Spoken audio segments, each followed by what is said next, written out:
nas Al-Quran dan hadis dan ijma' ulama mengkafirkan Yahudi dan Nasrani. Kalau kemudian ada seorang muslim mengatakan, bagi saya Yahudi tidak kafir, atau mengatakan, bagi saya Nasrani kalau berbuat baik nggak boleh dianggap kafir, dia mungkin saja masuk surga, maka orang yang mengatakan seperti itu, dia menjadi kafir berdasarkan ijma' ulama. Karena orang yang tidak mengkafirkan orang kafir seperti Yahudi dan Nasrani, berarti dia mengingkari Al-Quran, mendustakan hadis-hadis Nabi Muhammad SAW, dan mendustakan ijma' ulama. Al-Quran dengan tegas mengatakan, innalladzina kafaru min ahlil kitabi wal musyrikina fi nari jahannam khalidina fiha ulaika hum syarrul bariyah. Sesungguhnya orang-orang kafir dari kalangan ahlul kitab, Yahudi dan Nasrani, dan al-musyrikin, semua orang yang menuhankan atau menyembah kepada selain Allah, meskipun dia masih menyembah Allah, maka Allah mengatakan mereka adalah orang-orang kafir. Allah tegaskan lagi, tempat mereka di neraka jahanam, mereka kekal di dalamnya. Ini menunjukkan mereka betul-betul kafir. Karena orang muslim, seburuk-buruknya dia, nggak akan kekal di neraka,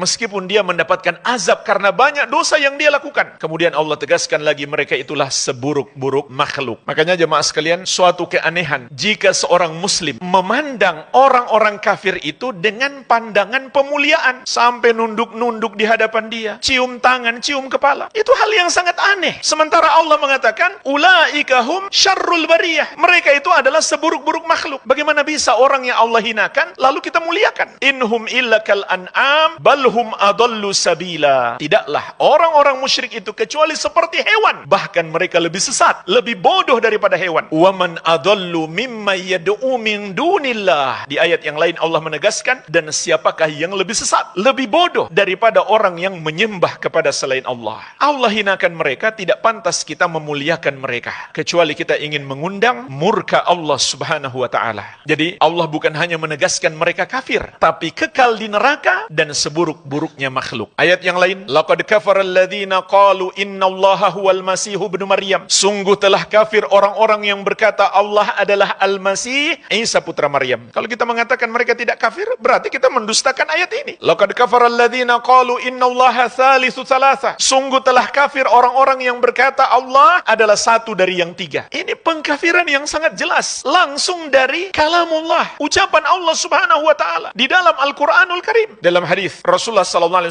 bersabda, walladhi nafsu Muhammadin biyadih la yasma'u bi ahadun min hadhil ummah yahudiyun wala nasraniyun thumma yamutu walam yu'min billadhi ursiltu bihi illa kana min ashabin nar. Demi Allah yang jiwa Muhammad ada di tangannya, tidaklah seorang pun dari umat ini yang pernah mendengar tentang aku, apakah dia Yahudi atau Nasrani, kemudian dia mati sebelum masuk ke dalam agama yang aku bawa, kecuali dia termasuk penghuni neraka. Kalau kita mengatakan mereka mungkin saja selamat karena dalam agama mereka masih ada kebaikan, berarti kita mendustakan hadis ini. Mendustakan satu hadis Nabi SAW yang kita tahu hadis itu sahih, juga termasuk pembatal keislaman yang disepakati para ulama. Kemudian nukilan ijma', di antaranya dinukil oleh Imam Ibnu Hazm dalam kitab beliau Al-Fisal. Beliau mengatakan, wahumul yahud wan nasara wahum kuffarun bila khilafin min ahadin minal ummah. Mereka Yahudi dan Nasrani, para ulama tidak berbeda pendapat bahwa mereka adalah orang-orang kafir. Wa man ankara kufrahum fala khilafa min ahadin minal ummah fi kufrihi wa khurujihi anil Islam. Dan barang siapa mengingkari kekafiran mereka, tidak meyakini mereka kafir, maka juga tidak ada perbedaan pendapat ulama, dia pun menjadi kafir dan keluar dari Islam. Jadi di sini beliau menukil dua ijma' ulama, dua kesepakatan ulama. Pertama, Yahudi dan Nasrani itu kafir. Yang kedua, orang yang tidak mengkafirkan mereka juga menjadi kafir. Sepakat seluruh ulama, tidak ada perbedaan pendapat. Seringkali saya ingatkan, penting dalam masalah hukum, jika ada ijma' ulama padanya, kita sebutkan. Untuk mengingatkan kita semuanya, di sini nggak menerima perbedaan pendapat. Kalau ulama sudah sepakat, tidak boleh lagi ada perbedaan pendapat. Al-Amwa, menemani ibadahmu juga hijrahmu.